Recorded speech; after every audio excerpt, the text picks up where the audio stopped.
धेरै स्टुडेन्टहरूलाई चाहिँ कुन कोटाहरू छ, त्यो कोटामा चाहिँ कसले अप्लाई गर्न पाउने र त्यो कोटाको लागि चाहिँ के डकुमेन्ट चाहिन्छ भन्ने कुरामा कन्फ्युजन भइरहेको हुन्छ। र यो हाम्रो बुकलेट पनि नेपालीमै छ, सो नेपालीमा बुझ्न धेरैलाई अलि समस्या पनि भइरहेको हुँदो रहेछ यसमा भनिएको कुराहरू।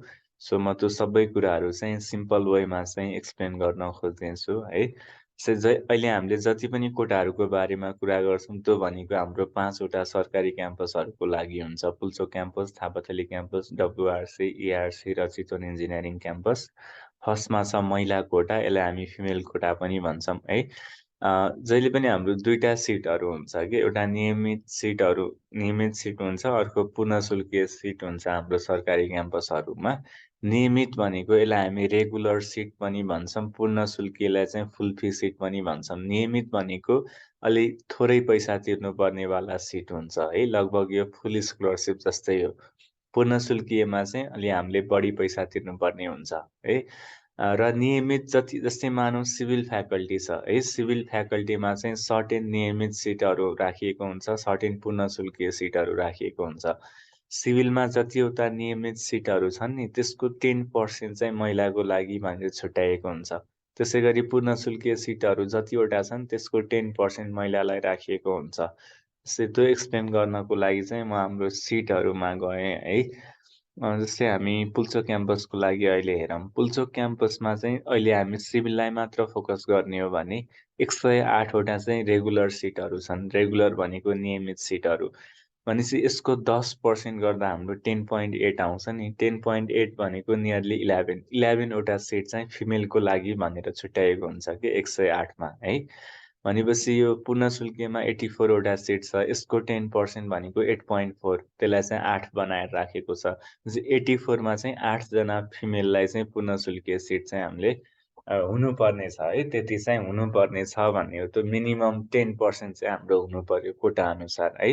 अब केटीहरू राम्रो र्याङ्क ल्याएर अगाडि मतलब त्योभन्दा पनि बढी हुन पाए है, त्यो हाम्रो जुन 10% भनेको चाहिँ त्यो मिनिमम हुनै पर्यो के, त्यतिवटा सिट चाहिँ फिमेललाई भनेर छुट्याइएको सिटहरू हो।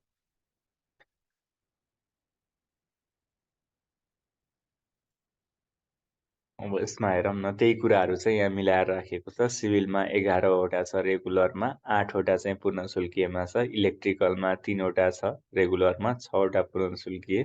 त्यसरी हामीले सबै क्याम्पसहरूको चाहिँ हेर्न सक्छौँ है।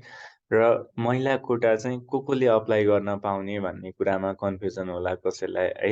त्यसको लागि चाहिँ हामीलाई सरकारी क्याम्पस हुनुपर्छ भन्ने केही पनि जरुरी छैन। यदि कुनै पनि अप्लाई गर्ने व्यक्ति चाहिँ महिला हो भने उसको लागि अटोमेटिक यो कोटा चाहिँ एक्टिभेट हुन्छ है। यसको लागि कुनै पनि डकुमेन्ट चाहिँदैन। एप्लाई गर्ने मान्छे फिमेल हो भने उसको लागि अटोमेटिक फिमेल कोटा चाहिँ अप्लाई हुन्छ। सेकेन्डमा हाम्रो आइओई स्टाफ कोटा भनेर छ है। आइओई स्टाफ कोटामा पनि दुई प्रकारको छ। एउटा टाइप भनेको चाहिँ आइओईमा कार्यरत स्थायी टिचर अथवा स्टाफले चाहिँ आफै पढ्न चाहेमा एउटा कन्डिसन त्यो छ है। अर्को कन्डिसन चाहिँ आइओईमा चाहिँ कार्यरत टिचर अथवा स्टाफको छोराछोरीले पढ्न चाहेमा चाहिँ अर्को कन्डिसन छ है।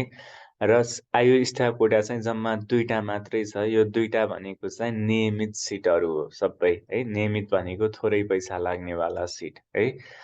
अब यसमा दुईटा कन्डिसन छ, हामीले बुझिहाल्यौँ। यदि आइओईमा चाहिँ कार्यरत टिचर अर स्टाफले पढ्न चाहेमा, अर्को कन्डिसन भनेको चाहिँ आइओईमा कार्यरत टिचर अथवा स्टाफको छोराछोरीले पढ्न चाहेमा है। त्यसको लागि चाहिँ हाम्रो +2 सरकारी हुनुपर्ने, एसएलसी सरकारी हुनुपर्ने केही पनि कन्डिसन छैन है। प्राइभेटबाट पढेको भए पनि मजाले हुन्छ। त्यसको लागि चाहिँ हामीलाई एउटा रेकमेन्डेसन लेटर चाहिन्छ है। रेकमेन्डेसन फ्रम रेस्पेक्टिभ कलेज है। जस्तै मानौँ कुनै अब पुल्चोक क्याम्पसमै पढाइराखेको है, पुल्चोक क्याम्पसमै काम गरिरहेको स्टाफले चाहिँ पढ्न चाहनुभयो भने यो एउटा त्यही पुल्चोक क्याम्पसबाट चाहिँ एउटा रेकमेन्डेसन लेटर चाहियो है। जस्तै अब मानौँ कुनै व्यक्तिको बुवा मम्मी चाहिँ आइओई अन्तर्गतको क्याम्पसमा चाहिँ पढाइराख्नु भएको छ भने है, अब ठ्याक्क रेस्पेक्टिभ कलेजबाट चाहिँ एउटा रेकमेन्डेसन बनाउनु पर्यो, अनि त्यो कोटामा चाहिँ हामीले अप्लाई गर्न मिल्ने भयो। अब हाम्रो अर्को कोटा छ विपन्न रिजर्भ कोटा है, र यो भनेको चाहिँ हाम्रो इन्जिनियरिङ अध्ययन संस्थान अन्तर्गत स्थायी नियुक्त पाई कार्यरत परीक्षण काल हटिसकेका शिक्षक र कर्मचारीको केसमा मात्रै लाग्नेछ है। स्थायी नियुक्त पाई कार्यरत परीक्षण काल हटिसकेकाहरूले। यसमा अब विपन्न रिजर्भ कोटामा चाहिँ हाम्रो कतिवटा सिटहरू छ भन्दा, जति पनि हाम्रो रेगुलर सिटहरू छ नि, त्यसको 20% सिट चाहिँ रिजर्भ कोटाको लागि भनेर छुट्याइएको हुन्छ, विपन्न रिजर्भ कोटा है। जतिवटा रेगुलर सिट छन् त्यसको 20% चाहिँ विपन्न रिजर्भ कोटालाई छुट्याइएको हुन्छ, र त्यो 20% मध्येमा पनि डिभाइड गरेर महिलाहरूको लागि चाहिँ 20%, जनजातिको लागि 16% भनेर यसरी छुट्याइएको हुन्छ है। त्यसै गरी मधेसी, दलित, अपाङ्ग, पिछडिएको क्षेत्र, मुस्लिम है, थारू, अन्य भनेर चाहिँ यसरी छुट्याइएको छ। अब यसमा चाहिँ आफूले अप्लाई गर्न कुन केसमा मिल्छ भनेर हामी हेरौँ है। इलिजिबिलिटी, कसले चाहिँ अप्लाई गर्न मिल्ने। अब एउटा कन्डिसन भनेको त यो भित्र पर्नु पर्यो, या त महिला हुनु पर्यो, या त जनजाति हुनु पर्यो, या त मधेसी हुनु पर्यो है, या त विपन्नै हुनु पर्यो होइन। सो केसमा चाहिँ हाम्रो यो एउटा कन्डिसन त्यो भयो। अर्को कन्डिसन भनेको 8, 9, 10 चाहिँ हाम्रो गभर्मेन्ट अथवा कम्युनिटी स्कुल हुनु पर्यो है। कम्युनिटी भनेको सामुदायिक, गभर्मेन्ट भनेको सरकारी। अनि अर्को चाहिँ हाम्रो +2 अथवा +2 इक्विभ्यालेन्ट हामीले जे पढ्यौँ त्यो चाहिँ सरकारी अथवा सामुदायिक कलेजबाट पढेको हुनु पर्यो, और टियुको चाहिँ कन्स्टिट्युन्ट क्याम्पसबाट पढेको हुनु पर्यो। यो भनेको या त सरकारी हुनु पर्यो या त सामुदायिक हुनु पर्यो भन्ने कुरा भयो।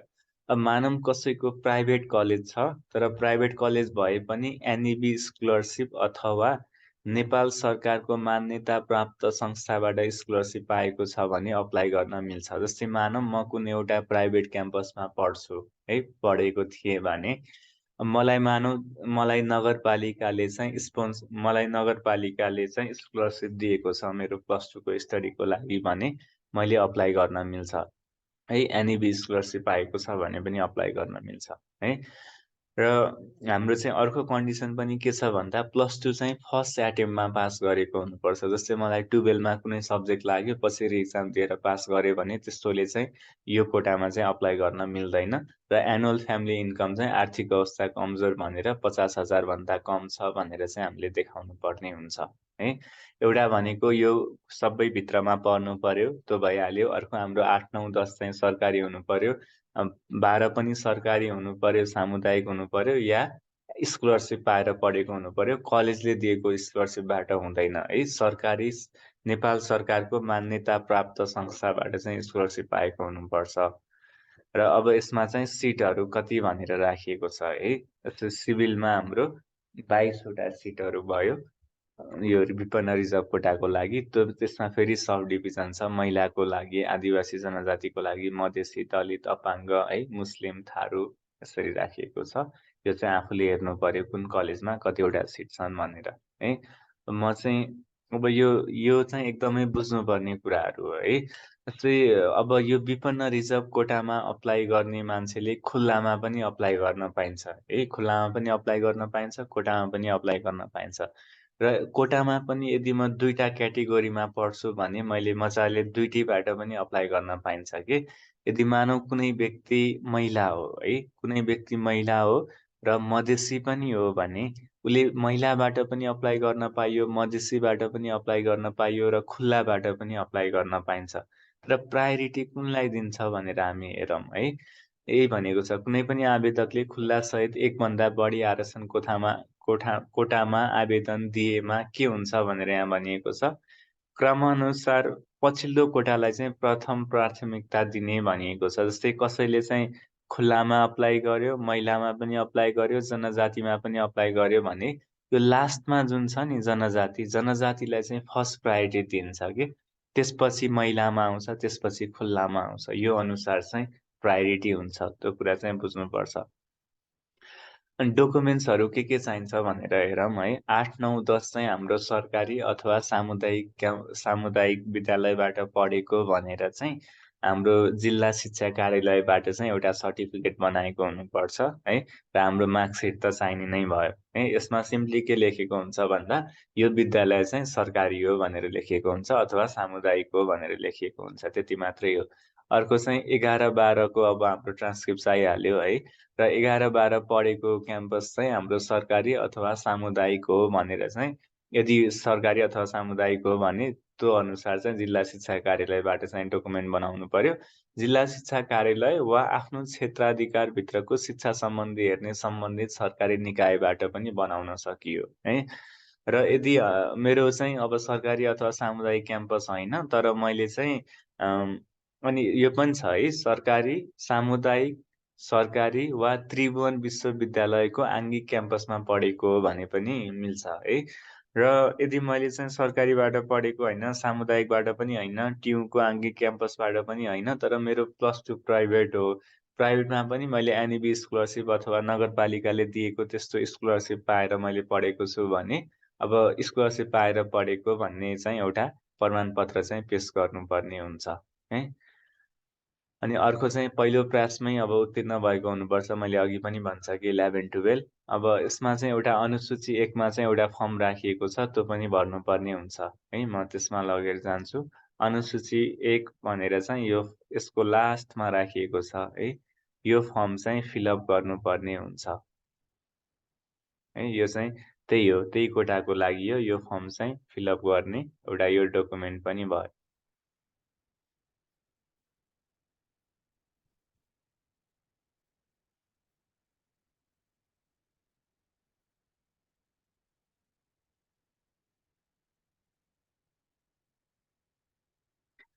अनुसूची 1 को कुरा मैले गरिसकेँ। अर्को चाहिँ वार्षिक पारिवारिक आय चाहिँ 50,000 रुपैयाँभन्दा कम भएको भने सम्बन्धित स्थानीय तहबाट हामीले बनाउनु पर्ने हुन्छ है, एउटा डकुमेन्ट र कारण समेत खुलाउनु पर्ने हुन्छ है। र यो चाहिँ हामीले नगरपालिका अथवा गाउँपालिकाबाट चाहिँ आर्थिक अवस्था कमजोर छ, यो कारणले भनेर चाहिँ खुलाएर चाहिँ लेख्नु पर्यो। र अर्को भनेको चाहिँ जस्तै मानौँ अब यो सर्टिफिकेट बनाउनु पर्ने हुन्छ कि यदि मानौँ म दुर्गम क्षेत्र देखियो भने मैले चाहिँ पिछडिएको दुर्गम क्षेत्रका व्यक्तिले सम्बन्धित गाउँपालिका तथा नगरपालिकाबाट चाहिँ बनाउनु पर्यो डकुमेन्ट, यो ठाउँमा चाहिँ बस्दै आएको बासिन्दा भनेर। त्यसै गरी यदि कुनै व्यक्ति अपाङ्ग हो भने उसले चाहिँ जिल्ला प्रशासन कार्यालयबाट अथवा राष्ट्रिय अपाङ्ग महासङ्घबाट चाहिँ त्यो सर्टिफिकेट बनाएको हुनु पर्यो। त्यसै गरी सबैको लागि यहाँ राखिएको छ है। अब मधेसी समुदाय, थारू समुदाय तथा मुस्लिम समुदायका व्यक्तिले सम्बन्धित जिल्ला प्रशासन कार्यालयबाट प्रमाणपत्र बनाएको हुनुपर्नेछ भनेको छ है। र पूर्ण शुल्कीय तर्फको आवेदकले यस आरक्षण कोटामा आवेदन दिएको खण्डमा उक्त आवेदन स्वतः रद्द हुनेछ है। जस्तै मानौँ मैले चाहिँ यो कोटाबाट फर्म फिलअप गरेँ, तर फर्म फिलअप गर्दा चाहिँ मैले फुल फीमा राखिदिएँ भने यो चाहिँ रद्द हुन्छ है। किनकि यो कोटा भनेको रेगुलरको लागि मात्रै हो। फर्म फिलअप गर्दा चाहिँ यदि यो कोटाबाट अप्लाई गरिरहेको हो भने रेगुलर भनेर राख्नु पर्यो। र यदि झुटो विवरणहरू राखेर चाहिँ हामीले फर्म फिलअप गऱ्यौँ भने हाम्रो भर्ना रद्द हुन्छ र हामीले चाहिँ कारबाही पनि पाउन सक्छौँ है। र सम्पूर्ण शुल्क चाहिँ नियमित विद्यार्थी सरहको हुन्छ। अघि नै पनि मैले भनिसकेँ, यो रेगुलर सिटहरू हो सबै। अनि हाम्रो यो अनलाइन प्रायोरिटी फर्म भर्दा चाहिँ हामीले यो डकुमेन्ट बुझाउनु पर्दैन। तर यो फर्म भरिसकेपछि चाहिँ हामीले सम्बन्धित कलेजमा गएर चाहिँ डकुमेन्ट बुझाउनु पर्ने हुन्छ। त्यो चाहिँ हामीलाई जुन दिनभित्र भनेको छ, त्यो दिनभित्र चाहिँ डकुमेन्ट पेश गरिसक्नुपर्ने हुन्छ। अर्को कोटा हुन्छ गभर्नमेन्ट स्पोन्सर्ड कोटा। गभर्नमेन्ट स्पोन्सर्ड कोटामा पनि 2 टाइपको हुन्छ। एउटा चाहिँ सरकारी कार्यालय र सरकारी स्वामित्व रहेका संस्थानहरूमा कार्यरत कर्मचारीलाई हुन्छ है। अर्को चाहिँ आफै कर्मचारी हुनु पर्दैन, तर सार्वजनिक निकायले चाहिँ पढाउन चाहेमा, स्पोन्सर गर्न चाहेमा त्यो पनि पोसिबल हुन्छ। माथिको केसमा हेरौँ है, सरकारी कार्यालय र सरकारी स्वामित्व रहेका संस्थानहरूमा कार्यरत कर्मचारीलाई चाहिँ अब त्यो सम्बन्धित संस्थाले चाहिँ म पढाउँछु, म स्पोन्सर गर्छु भनेर चाहिँ एउटा लेटर लेखेर चाहिँ दियो भने त्यो केसमा त्यसरी पनि हामीले पढ्न पाइयो है। त्यसको लागि कन्डिसन त्यही हो, हाम्रो एउटा sponsor letter, department acceptance letter चाहियो। अनि र यसमा चाहिँ त्यो सबै अमाउन्ट चाहिँ एकैचोटिमा चेक थ्रु पेमेन्ट गर्नुपर्छ भन्ने मैले सुनेको छु, त्यही अफिसबाट है। र यो सेकेन्ड केस चाहिँ कस्तो हो भन्दा जेनरली अब हामी कार्यरत कर्मचारी त हुँदैनौँ नि त है। हामी दलित, जाति, जनजाति, भौगोलिक अथवा आर्थिक हिसाबले अब यस्तो कन्डिसनभित्र हामी पर्छौँ भने है, अब त्यो केसमा चाहिँ कुनै सरकारी निकायले चाहिँ म पढाउँछु भन्न चाहेमा पनि मिल्ने भयो। तर त्यसको लागि चाहिँ के हुनुपर्छ भन्दा मैले 8 देखि 10 सम्म चाहिँ सरकारी अथवा सामुदायिक विद्यालयबाट पढेको हुनुपर्छ। और 11-12 मा सार्वजनिक अथवा सामुदायिक कलेज और स्कलरसिप पाएको हुनुपर्छ अथवा ट्युको आङ्गिक क्याम्पसमा पढेको हुनुपर्छ। र त्यो जुन हाम्रो सरकारी कार्यालय छ नि हामीलाई स्पोन्सर गर्ने त्यो चाहिँ जिल्ला स्तरीय हुनुपर्ने वा जिल्ला स्तरीय संस्थाद्वारा सिफारिस गरेको हुनुपर्ने छ भनेर लेखिएको छ है। र भनेपछि अब यो यो ख वाला क्राइटेरिया छ नि त्यसको लागि डकुमेन्ट भनेको माथि भने जस्तै हुने भयो कि लगभग एसएलसी को चाहिँ सामुदायिक अथवा सरकारी भनेर चाहिँ जिल्ला शिक्षा कार्यालयबाट डकुमेन्ट बनाएको हुनु पर्यो। 11-12 सरकारी अथवा सामुदायिक अथवा त्रिभुवन विश्वविद्यालयको आङ्गिक क्याम्पसबाट भनेर त्यो डकुमेन्ट चाहिहाल्यो है। यदि छात्रवृत्ति पाएर पढेको भने चाहिँ शिक्षा सम्बन्धित सरकारी निकायले निज छात्रवृत्तिमा अध्ययन गरेको भनेर चाहिँ प्रमाणपत्र बनाउनु पर्ने भयो है। र अर्को कोटा छ फरेन कोटा। मैले चाहिँ माथि यो स्पोन्सर कोटामा चाहिँ केही भन्न छुटाएको छु है, कतिवटा सिटहरू छन् भनेर। जस्तै यसमा चाहिँ हाम्रो सिटहरू भनेको 1/12 अफ टोटल पेइङ सिट है। जस्तै कुनै पनि फ्याकल्टीमा जतिवटा हाम्रो जुन पेइङ सिट छ नि त्यसलाई चाहिँ 12 ले हामीले डिभाइड गर्यौँ भने त्यति चाहिँ स्पोन्सर कोटाको सिट हुन्छ। जस्तै मानौ कुनै पनि फ्याकल्टीमा चाहिँ 48 वटा सिटहरू छन् पेइङमा भने त्यसलाई हामीले 12 ले डिभाइड गर्यौँ भने 4 आउँछ नि। 4 वटा चाहिँ हाम्रो के हुन्छ त स्पोन्सर कोटाको लागि चाहिँ छुट्याएको हुन्छ। लास्टमा छ है एउटा कोटा, त्यो भनेको चाहिँ फरेन कोटा हो। यसमा चाहिँ कतिवटा सिट राखिएको हुन्छ भनेर हेरौँ है। यो पनि त्यही हो 1/12। जस्तै कुनै पनि यो सबै पेइङ वाला सिट हो है, पुनः शुल्कीय हो यो सिट। माथिको गभर्मेन्ट स्पोन्सर पनि पुनः शुल्कीय हो। यसमा चाहिँ त्यही हो जस्तो स्पोन्सरको थियो नि त्यस्तै हो। जस्तै 48 वटा पेइङ सिट छ भने त्यसलाई 12 ले डिभाइड गर्यो भने 4 वटा चाहिँ फरेन कोटाको लागि छुट्याइएको हुन्छ। अब यसमा पनि 3टा क्याटेगोरीमा चाहिँ छुट्याइएको हुन्छ है। यो भनेको प्रवेश परीक्षाको यसरी छुट्याइएको हुन्छ भनेर राखिएको छ। फरेन कोटा त्यही हो है। र माथि उल्लेखित प्रवेश परीक्षामा न्यूनतम योग्यता पूरा गरी उत्तीर्ण भएका आवेदकहरू यस अध्ययन संस्थान अन्तर्गतका आङ्गिक क्याम्पसहरूमा भर्नाको लागि चाहिँ योग्य हुनेछन् भनेर लेखिएको छ। फरेन कोटा चाहिँ त्यही अनुसार चाहिँ अप्लाई हुन्छ है। फरेन कोटामा पनि 3टा रहेछ। एउटा भनेको चाहिँ नेपालकै उच्च माध्यमिक विद्यालयमा अध्ययन गरिआएका विदेशी विद्यार्थी, अर्को भनेको सार्क देशका विदेशी विद्यार्थीहरू, अर्को सार्क देश बाहेकका अन्य विदेशी विद्यार्थीहरू। अब यही नै हो है कोटाहरू, एभाइलेबल कोटाहरू। र आफूले कुन क्राइटेरियामा परिन्छ त्यो अनुसार चाहिँ चाहिने डकुमेन्ट्सहरू चाहिँ अहिलेदेखि नै रेडी गरेर राख्नु पर्यो है।